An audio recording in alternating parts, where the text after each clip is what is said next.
오늘 드디어 역대하 35장 마지막 부분 이야기를 통해서 요시야의 이야기의 결론을 짓게 되었습니다. 요시야는 16살이 되었을 때에 자기 인생의 의미 그리고 방향성을 하나님과 함께 하겠다 결심을 합니다. 34장 3절에 아직도 어렸을 때 곧 왕위에 있은 지 8년에 그의 조상 다윗의 하나님을 비로소 찾았다. 따라하십시다. 하나님을 찾았다. 이 하나님을 찾는다라는 이 표현은 오늘날 사람들이 흔히 말하는 것처럼 하나님께 관심 한번 가져보겠다. 나도 신앙생활에 한번 관심 가져보겠다. 교회 한번 다녀보겠다. 예배 한번 참여해 보겠다 정도의 마음이 아니라 문자적으로는 하나님을 알려고 열정적으로 힘쓴다 라는 의미를 담고 있습니다. 한번 찾아보는 정도가 아니라 열정적으로 힘쓰는 상태. 사실 16살 이후로 요시야는 일생 동안 하나님에 대하여 이런 태도를 가지고 살았습니다. 하나님을 열정적으로 찾고 구하고 알아가겠다라는 겁니다. 여러분, 한 사람의 삶의 변화라는 것은 어떤 사건이 있든 없든 내면의 결심에서부터 시작이 됩니다. 결심이 없는 변화는 존재하지 않습니다. 긍정적 사건이든 부정적 사건이든 어떤 계기를 통해 우리 마음에 결심이 있어야 삶의 걸음이 변화됩니다. 물론 어떤 결심은 며칠이 지나지 못해서 흐지부지 되는 경우가 있습니다만 그럼에도 불구하고 결심 없는 삶의 변화는 없다라는 겁니다. 성전을 돌아보고 보수하려는 요시야의 명령이 시행되는 중에 대제사장이 성전에서 율법책을 발견한 이 사건도 요시야에게는 또 한 번의 결심의 계기가 되었습니다. 34장 31절입니다. 왕이 자기 처소에 서서 여호와 앞에서 언약을 세웠다, 결심했다라는 말입니다. 어떤 내용이죠? 마음을 다하고 목숨을 다하여 여호와를 순종하고 그의 계명과 법도와 율례를 지켜 이 책에 기록된 언약의 말씀을 이루는 삶을 살겠다라고 요시야는 결심했다라는 말입니다. 여러분, 우리에게도 요시야처럼 일생을 사는 동안에 하나님을 알려고 또 하나님의 뜻대로 살려고 열정적으로 살아가는 그런 삶의 결심이 있어지기를 축복합니다. 그리고 삶의 고비마다 내가 만나는 사건마다 그 결심을 되새기게 되는 계기가 되면 참 좋겠습니다. 어떤 사람들은 내가 믿음의 결심을 할 수 있는 계기가 찾아오기를 기다리는 분들이 있습니다. 물론 그런 일이 있으면 참 좋겠습니다. 그러나 여러분, 하나님을 열정적으로 알아가려고 결심한 사람들은 어떤 일을 만나든지 자기가 먼저 그 일을 계기 삼아 하나님께 더 나아가려고 그 사건을 해석하고 오히려 결심의 계기로 삼는 그런 적극성이 우리에게 있어야 될 줄로 압니다. 여러분, 따라하십시다. 계기가 찾아올 것을 기다리지 말고 계기를 만들어가는 성도들이 됩시다. 여러분, 주일 설교는 누구나 듣습니다. 그런데 어떤 사람은 흘려듣고 끝나버립니다. 그러나 어떤 사람은 그 말씀을 듣고 이것이 하나님께서 내게 원하시는 바로구나, 이것이 하나님이 내게 들려주시는 음성이로구나, 내게 이런 것을 원하고 계시구나, 이 말씀을 들은 이때 내가 이렇게 결심을 하고 반응을 해야 되겠다라고 매일 듣는 말씀, 매주일 듣는 말씀이지만 그것을 삶의 변화의 계기로 삼는 성도들, 저는 그분들이야말로 정말로 하나님을 찾고 구하는 성도들이라고 생각을 합니다. 율법책 발견 기념의 특별 집회를 요시야가 열었었는데 그때 요시야가 했던 결심에 대한 첫 번째 실행은 유월절이라는 절기를 지키는 것이었습니다. 열왕기하 23장 21절은 말씀합니다. 왕이 뭇 백성에게 명령하여 이르되 이 언약책에 기록된 대로 너희의 하나님 여호와를 위하여 유월절을 지키라. 여러분, 유월절이 어떤 절기입니까? 하나님께서 모세를 통해 이집트의 통치자에게 말씀하시죠. 내 백성을 내어 보내라. 그런데 여러분, 그 나라의 엄청난 인력, 가용 인력, 종들이었는데 여러분, 그 몇백만의 사람을 그 말 한마디에 내어보낼 통치자가 누가 있겠습니까? 그러니 하나님께서 모세에게 말씀하시죠. 네가 말해도 듣지 않을 거다. 그러나 듣지 않을 때에 내가 시키는 일을 해라. 그렇게 시작된 일이 10가지의 재앙이었습니다. 그 재앙 가운데 마지막이 뭐냐? 하나님이 생명의 주권자이다, 삶의 주권자이다라는 것을 보여주시기 위해서 죽음의 천사를 보내셔서 모든 짐승의 첫 새끼와 모든 가정의 첫 아들을 하나님께서 치십니다. 그러나 하나님께서는 여전히 살 길을 열어주셨습니다. 하나님을 두려워하고 하나님의 은혜를 사모하는 자, 생명을 두려워하는 자들은 어린 양을 잡아 그 피를 문 기둥에 발라두면 죽음의 천사가 그 집은 건너뛰게 될 거다. 넘을 유, 넘을 월, 그래서 유월절이라는 절기가 만들어지게 되었다라는 겁니다. 여러분, 유월절은 이스라엘 백성들이 종살이에서 해방된 것을 기념하고 죽을 수밖에 없는 생명이 은혜로 살아난 것을 기념하고 더불어 이스라엘 백성들이 하나님의 백성 공동체로 새 출발하게 된 것을 기념하는 사건이며 절기입니다. 사실 오늘 3월 31일은 제가 목사 안수를 받은 지 22년이 되는 날입니다. 저 개인의 기념절기라는 말입니다. 여러분은 기억 안 하셔도 됩니다. 아무 상관없습니다. 그런데 저는 오늘 이 질문을 하고 싶습니다. 여러분은 언제 내가 하나님의 백성으로 새롭게 출발했는지 알고 계십니까? 기억하고 계십니까? 어쩌면 날짜는 기억하지 못하더라도 그때의 그 사건, 그 상황, 그 감격, 하나님의 은혜에 반응했던 그 의미 있는 인생의 사건을 여러분, 우리는 기억해야 될 겁니다. 이스라엘 백성들이 유월절을 기억하듯이 우리 인생의 유월절, 나만의 유월절을 여러분 기억하고 지키는 것이 여러분 하나님의 은혜 안에 살아가는 자들의 마땅한 태도라는 사실입니다. 여러분, 요시야는 성경이 기록하고 있는 유월절을 지키는 것만 해도 순종이었지요. 그동안 하나님을 향해 선한 마음을 품고 하나님을 찾고 구하며 살아가리라 그가 결심을 하기는 했지만 유월절이라는 것이 무슨 의미를 가지고 있는지 그는 제대로 깨닫지를 못했습니다. 그가 살아오는 동안 한 번도 유월절이라는 것을 경험해 본 적이 없었던 겁니다. 그런데 성경을 보다가 보니 이런 내용이 있네? 하나님이 이런 것도 지키라고 하셨구나 라는 사실을 깨닫고 그 말씀에 순종하게 된 거죠.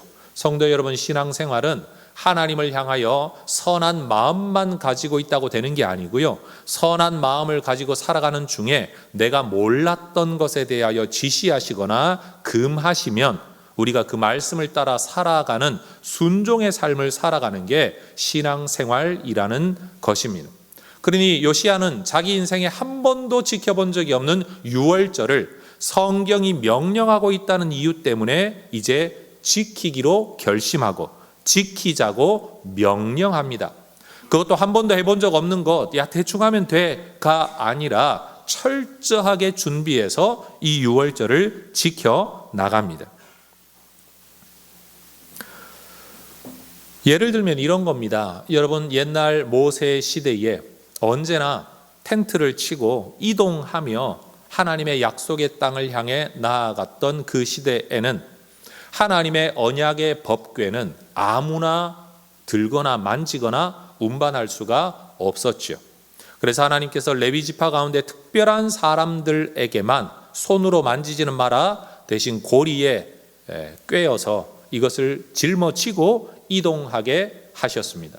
그런데 솔로몬이 성전을 건축한 이후로 이 언약의 법궤가 지성소에 안치되고 난 이후에는 사실 이 법궤를 메고 이동시키는 책임을 맡고 있는 레위인들은 할 일이 없어진 겁니다.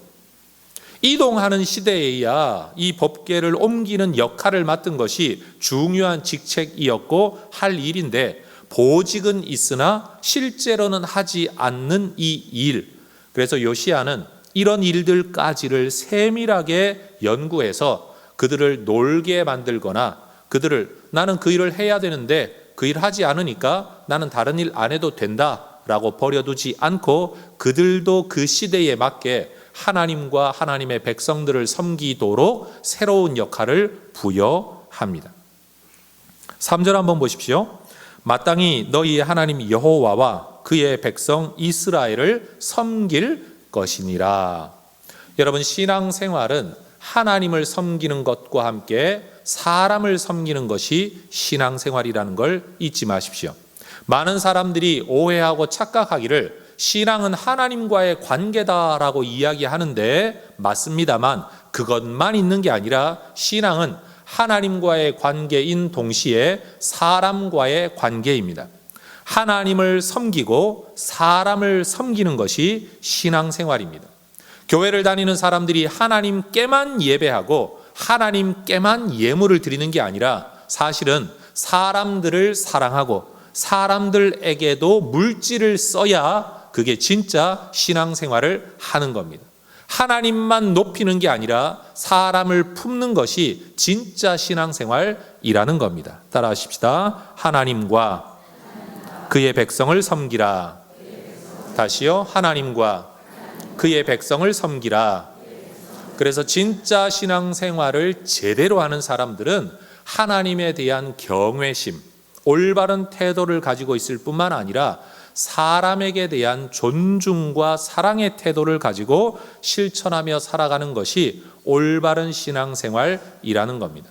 전 우리 혜성의 가족들이 하나님 믿는다, 난 하나님께 예배한다 라고 하면서 사람에게 대하여 무례하지 않기를 주의 이름으로 부탁을 드립니다. 그래서 여러분, 요시야는 이렇게 법궤를 메고 이동하는 역할을 맡았던 사람들에게 어떤 역할을 맡기느냐? 6절, 스스로 성결하게 하고 유월절 어린 양을 잡아 너희 형제들을 위하여 준비하되 여호와께서 모세를 통하여 전하신 말씀을 따라 이 역할 좀 도와주어라 라고 새로운 역할을 부여합니다. 여러분, 우리가 시대가 달라지고 상황이 달라지면 하나님을 섬기는 우리의 모습들도 달라져야 할 줄로 믿습니다. 나는 직책을 맡았다, 나는 사명을 맡았다, 나는 직분을 맡았다라고 하는데 실질적으로는 하는 일이 없다면 여러분, 그건 옳은 게 아니죠. 여러분, 교회에서 직분이 주어질 때 교회에서 하는 봉사의 일을 내가 좀 책임지고 하겠습니다. 자원봉사처럼 하는 분들은 일반 성도들이고요, 책임 있게 하겠습니다 하는 분들이 집사입니다. 그리고 특별히 사람들의 영혼과 신앙을 돌보는 일을 하겠습니다 라고 헌신된 사람들이 권사입니다. 그리고 장로입니다. 안수 집사님들은 이 일을 평생 동안 내 의무로 알고 하겠습니다 하는 분들이 안수 집사님들입니다. 그런데 어떤 분들은 직분은 맡아놓고 하는 일이 없는 분들이 있어요. 저는 우리 교회가 그렇게 되지 않기를 소망합니다. 봉사 자체는 일반 성도들도 할 수 있습니다. 새 가족들도 할 수 있습니다. 그런데 영혼을 돌아보고 권면하는 일은 신앙의 성숙함이 없으면 쉽게 할 수가 없는 일들이죠. 전 우리 교회 권사님들이 봉사로 멈추지 않고 영혼과 성도들을 보살피는 일을 잘 해나가실 수 있기를 소망합니다. 우리 안수 집사님들은 그 일을 책임지고 의무로 알고 평생의 사명으로 알고 여러분 교회를 잘 섬기시는 일꾼 되시기를 축복하고, 장로님들은 신앙의 어른이요 지도자로서 내가 성도들을 잘 지도하는 이 일을 여러분 내 믿음 하나 지키려고 살아가는 게 장로가 아니고 성도들과 교회의 신앙을 지켜나가는 게 장로라는 것을 꼭 기억하시게 되기를 소망합니다. 여러분, 요시야는 너 이거 해라, 니네 이렇게 해라, 유월절 지켜라 명령만 하고 끝나지를 않습니다. 하나님을 섬기고 공동체를 섬기고 말씀 따라 유월절을 지키기 위해 성경에 보면 자기의 소유 중에서, 다시 말해 왕의 국고에 있는 것을 사용하는 것이 아니라 개인의 재산을 내어서 어린 양과 어린 염소를 3만 마리나 헌금합니다. 수소 3,000마리를 절기의 제물로 헌금합니다. 7절에 나오는 내용이에요. 왕이 이렇게 헌금을 하자 정치 지도자들과 종교 지도자들도 즐거운 마음으로 양 7,600마리, 수소 800마리를 또 헌금합니다. 8절과 9절에 나오는 내용이에요. 자, 따라 하십시다. 자기의 소유 중에서 즐거운 마음으로. 여러분, 지도자들이 하나님의 말씀을 지키는 일에 야 니네들 지켜라 라고 말하는 게 아니라 그것을 지킬 수 있도록 자기 나름의 헌신을 했다라는 겁니다. 많은 분들이 좋은 교회를 찾습니다. 그런데 좋은 교회가 되기 위해 자기의 소유를 내거나 자기의 에너지를 쏟아부어 자기가 희생하며 헌신하며 자존심 상해가며 좋은 교회를 만드는 일에 희생하지 않는 사람들이 참 많습니다. 되어져 있는 것을 요구하지 그렇게 되도록 하기 위해 자기를 희생하는 사람들이 많지 않은 것이 오늘날 교회의 모습이라는 겁니다. 그런데 요시야는 그렇게 살지 않았습니다. 자, 따라 하십시다. 좋은 교회 찾지만 말고 좋은 교회 되도록 헌신합시다. 많은 분들이 좋은 목사님을 찾는데 여러분, 성도들의 사랑과 기도와 지지와 심지어 성장할 수 있는 도움을 받지 못하고서 어떻게 목사가 좋은 목사로 자라날 수가 있겠습니까? 우리 아이들이 잘 크기를 원한다면 잘 클 수 있는 도움을 주어야 되는 것처럼 여러분, 성도들도 좋은 성도를 목사가 찾아다닐 게 아니라 사실은 좋은 성도가 되도록 목사가 희생하고 헌신하고 교육하고 지도해야 되는 거죠. 여러분, 우리 모두가 여러분 만들어져 있는 좋은 것만 찾아다니지 말고 좋은 것이 되도록 우리 스스로가 헌신하게 되기를 소망합니다. 여러분, 행복한 가정은 누가 만들어주는 게 아니지 않습니까? 행복한 가정이 되도록 내가 헌신을 해야죠. 희생을 해야죠. 내 자존심을 굽히지 않으면서 행복한 가정은 만들어지지를 않습니다. 그러니 여러분, 우리 모두의 희생과 헌신을 통해 이 교회가 좋은 교회, 여러분 좋은 공동체 되어지기를 주의 이름으로 축원합니다. 여러분, 이 지도자들이 요시야 왕과 정치 지도자들과 종교 지도자들이 이 유월절 절기를 위하여 제물을 내어놓은 규모를 보면 학자들은 이 정도 제물을 가지고 사람들이 먹으면서 유월절 절기를 지켰다고 한다면 이 절기에 참여한 사람들의 숫자는 좋게 30만 명에서 40만 명 정도가 되었을 것이다 라고 추측을 합니다.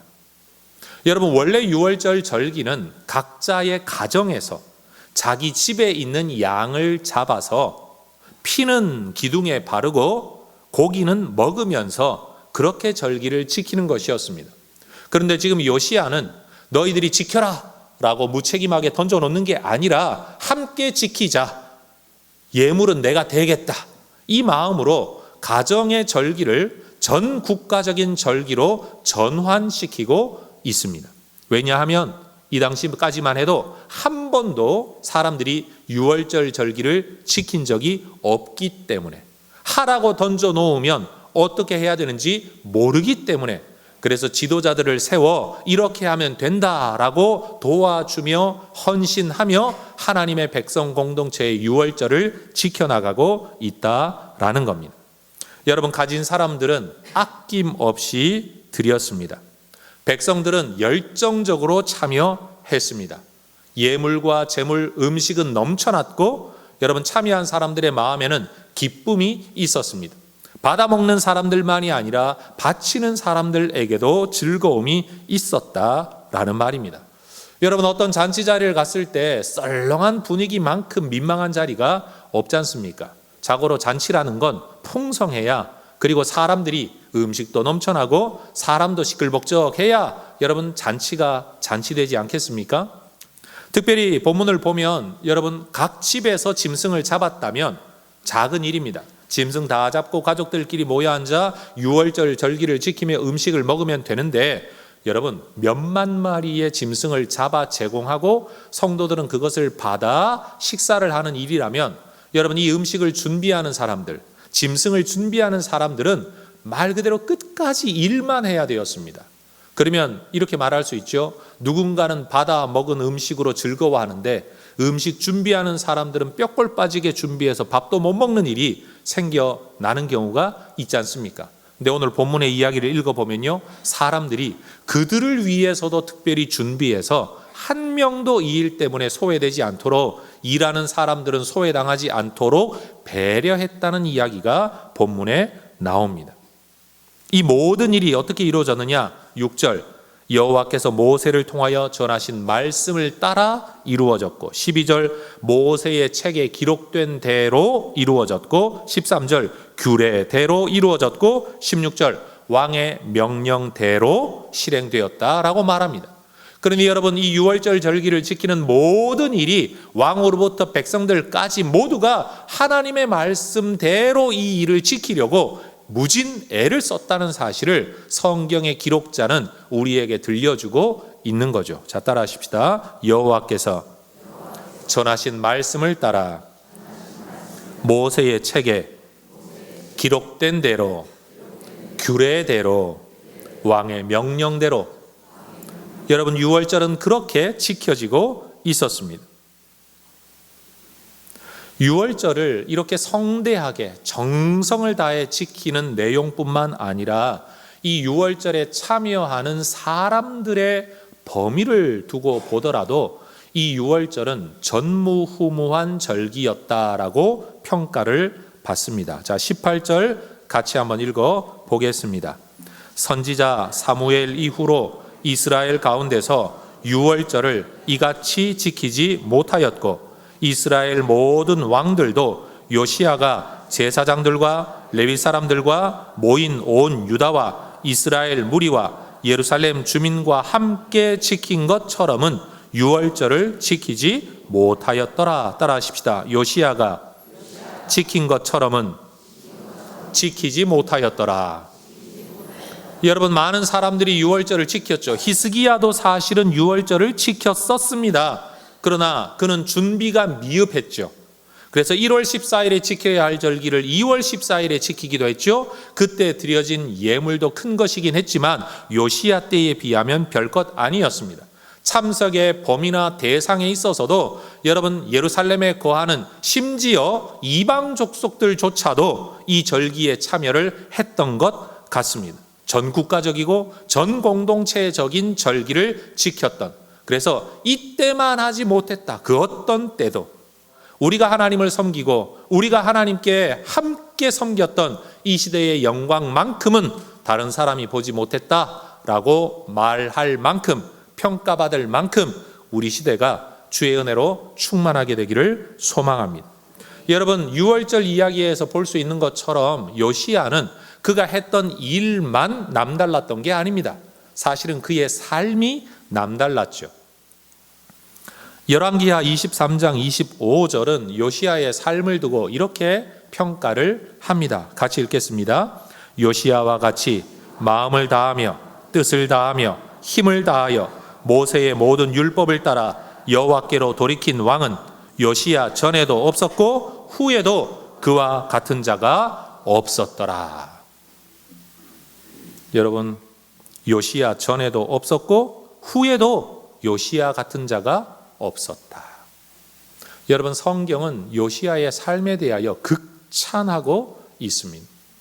여러분, 우리의 삶이 이런 평가를 받을 수 있으면 얼마나 좋겠습니까? 여러분, 우리 모두의 삶의 평가가 이렇게 되기를 소망합니다. 그런데 여러분, 참 두려운 일은 요시야는 그렇게 멋진 삶을 살았는데 요시야 시대에 같은 삶을 살았던 그 백성들은 요시야처럼 하나님을 구하지는 않았던 것 같습니다.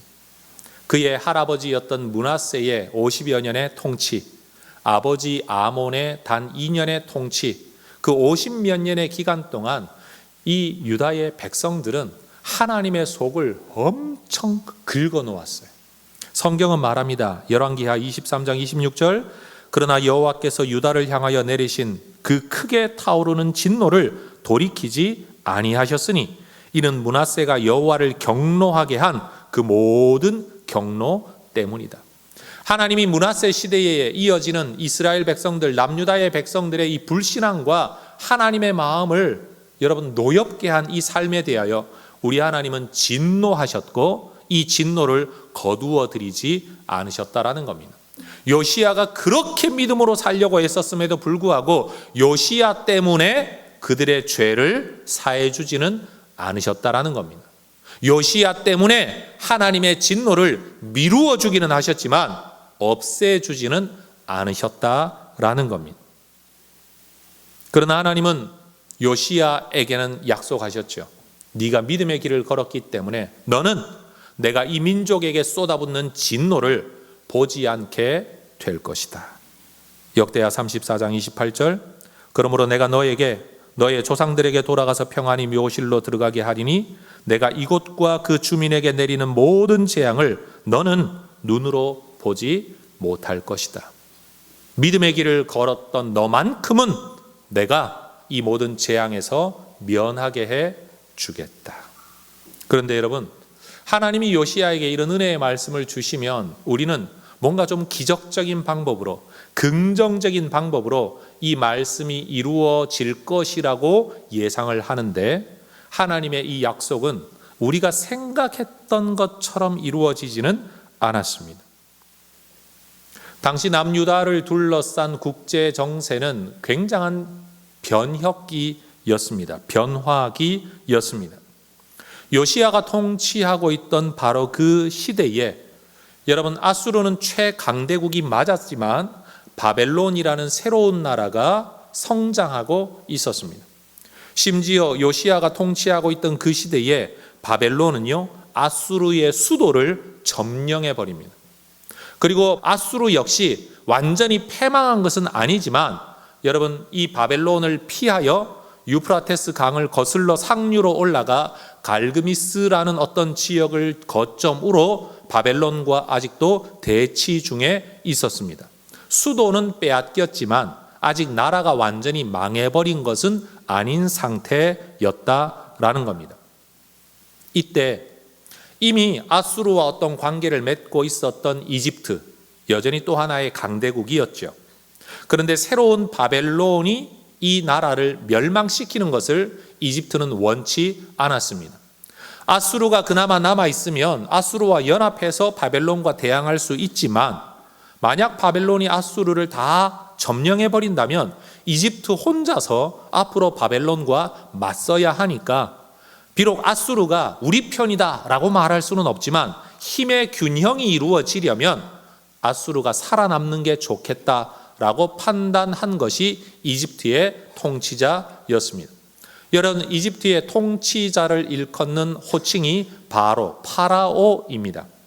이때 파라오였던 사람의 이름은 느고였습니다. 네코 2세입니다. 성경을 읽다가 보면 어떤 성도님들이 바로 느고라고 읽어버려요. 근데 바로 느고는 사람 이름이 아니에요. 파라오였던 느고. 이해가 되시죠? 느고는 사람의 이름, 바로는 직책 이름. 느고라는 이름의 파라오. 그가 통치자였는데 그가 여러분 아수르를 도와 바벨론과 전쟁을 하려고 남유다 땅을 지나가기를 원했습니다.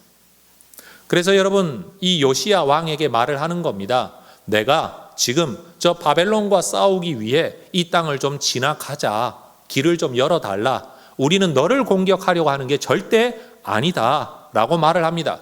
그런데 요시야가요 그들이 지나가는 것을 허락하지를 않습니다. 오늘 본문 20절을 보면 말하죠. 요시야가 나가서 방비하였더니 여러분 이집트 군대를 막아 서는 겁니다. 그랬더니 느고가 말을 합니다. 야 하나님께서 내게 이 일을 하라고 하셨다. 너 나랑 맞서면 안 된다. 나 너하고 싸울 마음 없다. 그럼에도 불구하고 22절 요시야가 몸을 돌이켜 떠나기를 싫어하였다라고 말합니다. 성도 여러분, 요시야는 왜 느고의 말을 듣지 않고 이집트 군대와 맞서 싸우려고 했을까요? 여러분 남의 속마음을 우리가 어떻게 알겠습니까마는 몇 가지 추측을 해볼 수가 있죠. 첫 번째는 아수르라는 나라는 이미 북이스라엘을 멸망시켰고 남유다도 계속 침략하고 있었습니다. 히스기야 왕도 아수르와의 전쟁 때문에 힘들어하지 않았습니까? 그런데 지금 이집트가 아수르를 도와 망해가는 아수르를 다시 일으켜 세운다면 앞으로도 아수르가 남유다를 계속 공격할 건 눈에 보듯 뻔한 일입니다. 그러니까 내 적국을 돕는 일을 내가 허락하기 싫었다라는 거죠. 또 하나는 여러분, 아수르와의 전쟁에서 이기고 죽을 수밖에 없었던 히스기야가, 병에 걸려 죽을 수밖에 없었던 히스기야가 하나님께 기도 응답으로 15년을 더 살게 되었을 때에 바벨론에서 축하 사절단을 보내어 왔었습니다. 다시 말해 아수르하고는 적국 관계에 있었지만 바벨론은 남유다하고 그래도 좀 좋은 관계를 맺으려고 사신까지 보내왔던 터라 굳이 그들과 적의 관계로 돌아설 이유가 없었다라고 이 요시야 왕이 판단을 했을 수 있다라는 겁니다. 그리고 세 번째는요, 여러분, 남의 나라 왕이 야, 난 네 나라 공격하지 않을 거야 라고 한다고 그래? 마음대로 해. 그렇게 길을 열어줄 왕이 누가 있습니까? 그 당시에 두 나라가, 큰 나라가 전쟁한다고 정신없는 틈을 타서 이집트가 야, 이참에 저 두 나라 전쟁하느라 정신없으니 남유다 잡아먹어버리자 라고 생각을 했을런지 누가 아냐라는 거죠. 어떤 면에서는 여러분, 요시야는 지금 절박하게 엄청나게 머리를 써서 고민 끝에 나는 이것을 허락하면 안 되겠다라고 판단을 했다라는 겁니다. 그래서 요시야는 무기또 골짜기에 나가서 작은 협곡에 가서 큰 군대라고 할지라도 우리가 적은 숫자로라도 협곡에서 싸우면 승산이 있다라고 생각을 하고 무기또 골짜기에서 전쟁을 합니다. 심지어 여러분, 왕의 옷이 아니라 한 병사의 옷을 입고 변장을 하여 전투에 참여를 했는데 화살에 맞아 중상을 당합니다. 신하들이 그를 급히 왕궁으로 호송을 했지만 죽고 맙니다. 여러분, 요시야는 그렇게 세상을 떠났습니다. 이 요시야 왕의 죽음의 이야기는 나서지 말아야 할 전쟁에 나섰다가 변장까지 하면서 전투를 하다가 알 수 없는 화살에 맞아 죽었다라는 점에서는 옛날 북이스라엘의 아합 왕이 죽었던 모습하고 굉장히 흡사합니다. 왜 이런 죽음을 당했는지 우리는 알지 못합니다. 이 일은 요시야가 유월절을 지키고 13년이 지났던 때 주전 609년에 역사적으로 있었던 사건입니다. 여러분, 결과만 두고 보면 요시야는 분명 잘못된 판단을 내렸습니다. 아마 어떤 사람은 이 판단을 두고 요시야가 제 명을 재촉했다라고 말할 수도 있습니다. 그런데 여러분, 남의 이야기는 말하기가 쉽잖아요. 야, 네가 잘못했네. 네가 잘못 생각했다. 네가 잘못 판단했다. 그런데 여러분, 그런 판단을 내리는 사람 치고 누가 자기가 망할 줄 알고 판단 내리는 사람이 누가 있겠습니까? 우리도 살다 보면 실수합니다. 그런데 실수하려고 실수하는 사람은 없습니다. 여러분, 잘못된 판단 때문에 돈을 잃기도 하고 명예를 잃기도 하고 사람을 잃기도 합니다. 그런데 잃으려고 그 판단을 한 사람은 아무도 없을 겁니다. 다 잘하려고, 잘해보려고, 성공하려고 판단합니다. 그런데 지나고 보니 잘못된 판단이었구나 생각될 때가 있죠. 여러분, 우리가 어떻게 남의 속을 다 알 수 있겠습니까? 여러분, 바로 느고가 어떻게 나를 쳐들어올지, 정말 지나가기만 할지 그 속마음을 누가 알 수 있다라는 말입니까? 심지어 여러분, 우리는 하나님의 뜻도 알지 못합니다. 우리는 기도하면서 늘 하나님의 뜻을 알기를 원하지만 이 세상에 어느 누가 하나님의 뜻을 명확하게, 정확하게 항상 알 수가 있겠습니까? 내 나름대로는 최선을 다했다. 나는 이런 판단을 내릴 수밖에 없었다. 라고 우리는 생각을 하지만 어떨 때는 내가 내린 그 판단이 하나님의 뜻하심과 의도와는 어긋날 수도 있다라는 것을 우리는 압니다. 여러분, 우리의 마음, 사람의 마음, 여러분, 나는 내 뜻을 따라, 내 판단을 따라, 내 지식을 따라, 내 경험을 따라 판단을 하지만 내가 아무리 내 뜻대로 판단해도 결국 이 세상과 삶의 주권자는 하나님이심을 믿습니다. 하나님이 주권자라는 말이 나는 로봇처럼 내 생각은 없어야 된다, 그런 것 전혀 아닙니다. 나는 내 생각대로 살아도 그 속에서도 하나님은 하나님의 뜻을 이루어 가신다라는 겁니다. 잠언 21장 1절에 이런 말씀이 있습니다. 왕의 마음이 여호와의 손에 있음이 마치 본물과 같아서 그가 임의로 인도하시느니라. 본물이 뭡니까? 여러분, 물질의 물 근원에서부터 논밭으로 물을 끌어다 대기 위해 설치하는 인공수로, 그게 보입니다. 보가 깔리는 대로 물은 따라 흘러가게 되어 있습니다. 그게 봇물입니다. 보를 따라 흘러가는 물. 여러분, 물은 자기의 성격 따라 흘러갑니다. 낮은 곳으로 흐르게 되어 있습니다. 그런데 그 물을 인도하는 보, 하나님께서 마치 사람의 마음에 보를 놓듯이 우리의 마음을 이끌어 가신다라는 겁니다. 자, 따라 하십시다. 나는 내 뜻대로 살아도 하나님은 하나님의 뜻을 이루십니다. 그게 긍정적으로 순종하는 뜻이 되든 불순종하는 뜻이 되든지, 여러분, 하나님은 우리를 로봇으로 삼으신 게 절대 아닙니다. 내 뜻대로, 내 생각대로, 내 판단대로 살아가는데도 하나님은 절대 반드시 하나님의 뜻을 이루어 가신다라는 겁니다. 심지어 믿는 사람들만 그런 게 아닙니다. 불신자들의 마음조차도 알고 보면 하나님의 손 안에 있습니다. 에스라 1장 1절은 말합니다. 바사 왕, 페르시아 왕 고레스 원년에 여호와께서 예레미야의 입을 통하여 하신 말씀을 이루게 하시려고 바사 왕 고레스의 마음을 감동시키셨다. 예레미야를 통해 하신 말씀이 뭡니까? 너희들이 포로가 되더라도 70년 만에 내가 반드시 이 땅으로 돌아오게 하겠다. 하나님의 약속이었습니다.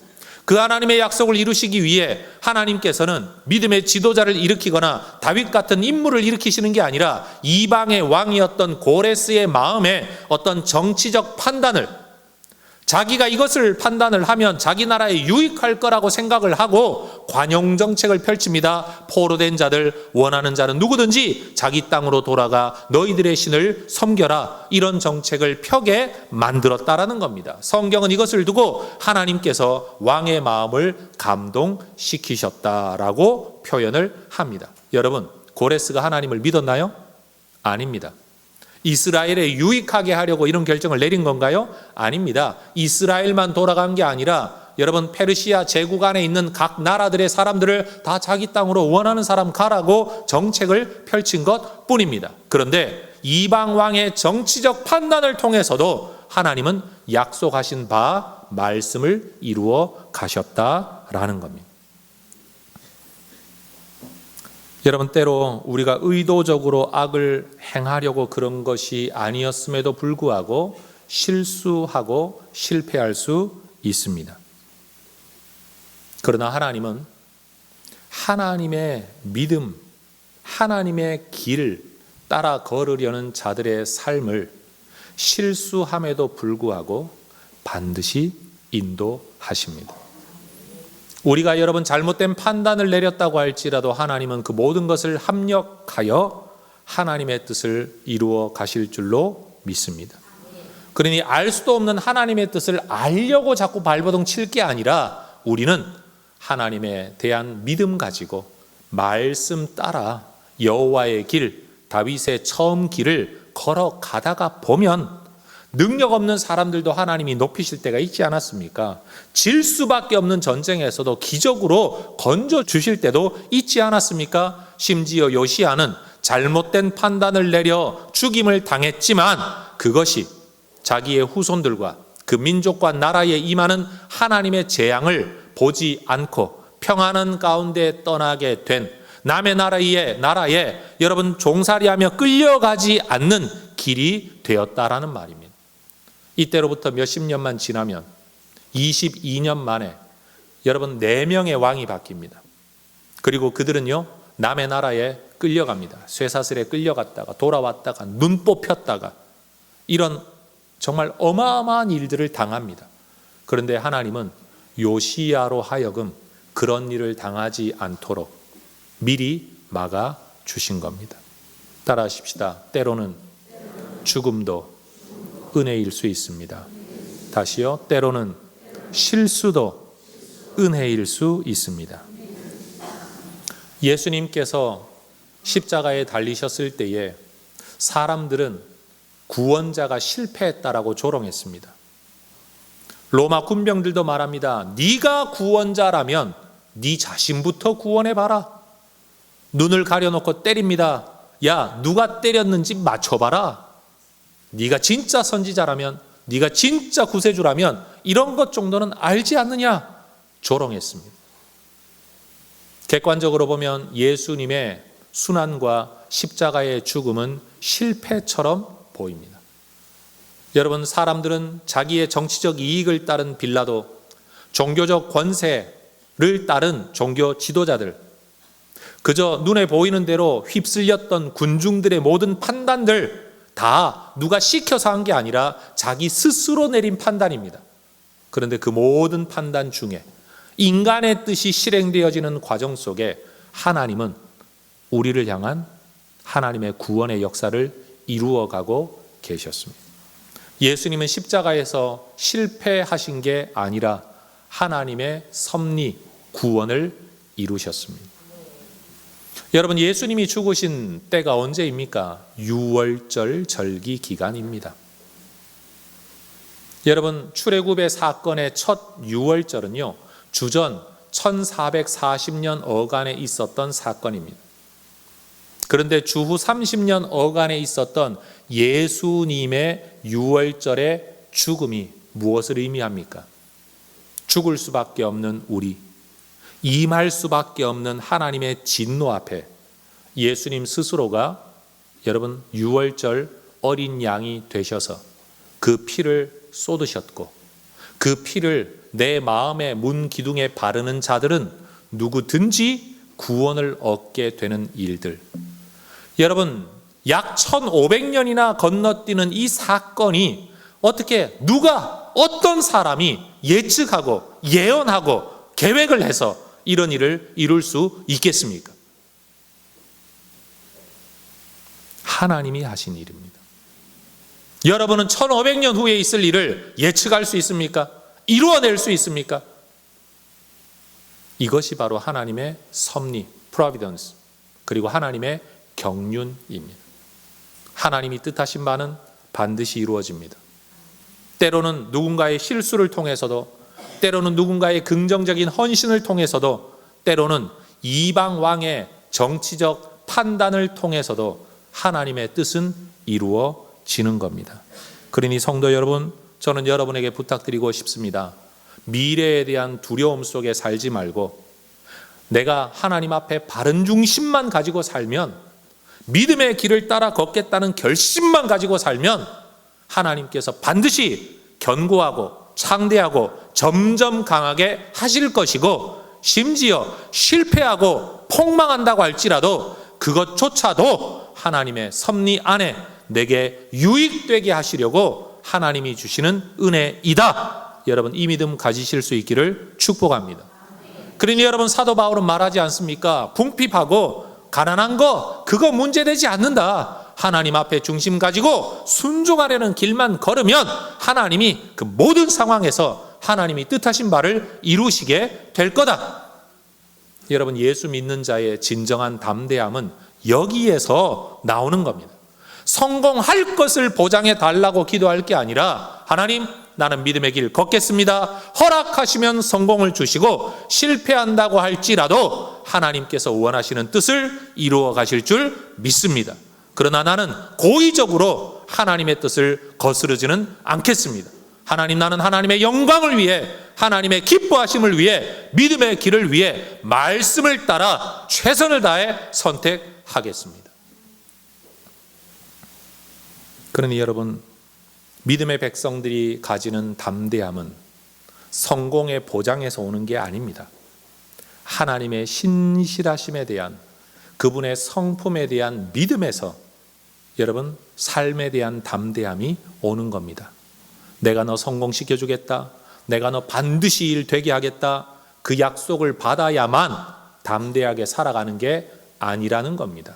좋으신 하나님, 무엇을 하든지 내가 하나님을 사랑하면 모든 것 합력하여 하나님은 선을 이루실 것이다. 이 믿음 가지는 자가 이 땅을 살 때 어려움이 찾아와도, 불안해하지 않는 겁니다. 내가 할 수 있는 만큼만 하면 하나님이 내 인생 책임지신다. 너 그러다 실수하면 어쩔 거야? 나는 고의로 실수하진 않을 거야. 나는 하나님 뜻대로 살려고 애쓸 거야. 그러다가 뒷날 그게 실수라고 드러난다고 할지라도 하나님은 합력하여 선을 이루어 주실 거야.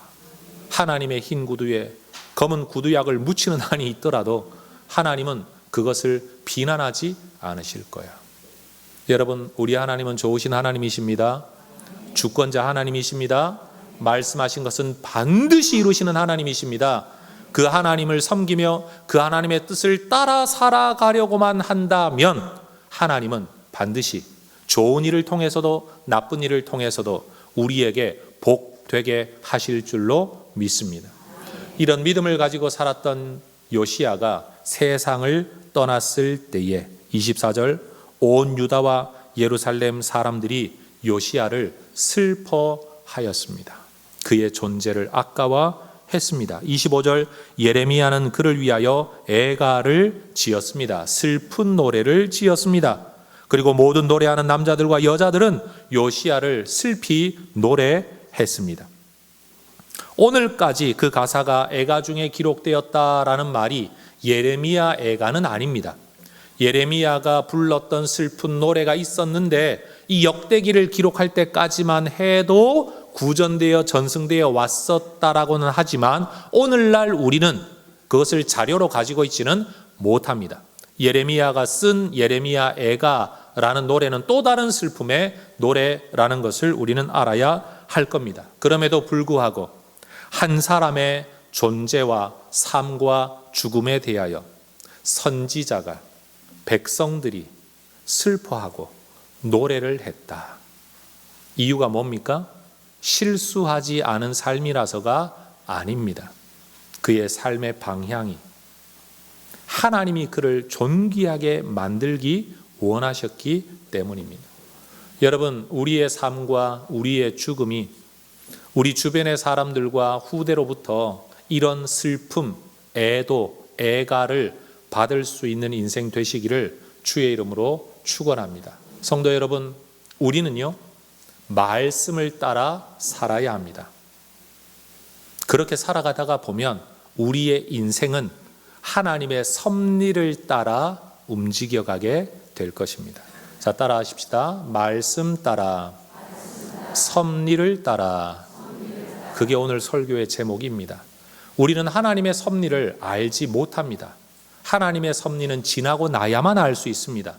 그러니 알 수 없는 섭리 묻지 말고, 경륜을 묻지 말고, 하나님의 뜻 묻지 말고 지금 하나님의 말씀 따라 살겠다, 하나님 사랑하며 살겠다, 그 결심 붙들고 믿음의 길을 걸어 점점 강하게, 견고하게, 창대하게, 심지어 실수하여 죽임을 당한다고 할지라도 야, 그게 하나님의 은혜였구나 라고 여러분 평가받을 수 있는 믿음의 삶 잘 살아가게 되시기를 주의 이름으로 축원합니다. 기도하겠습니다.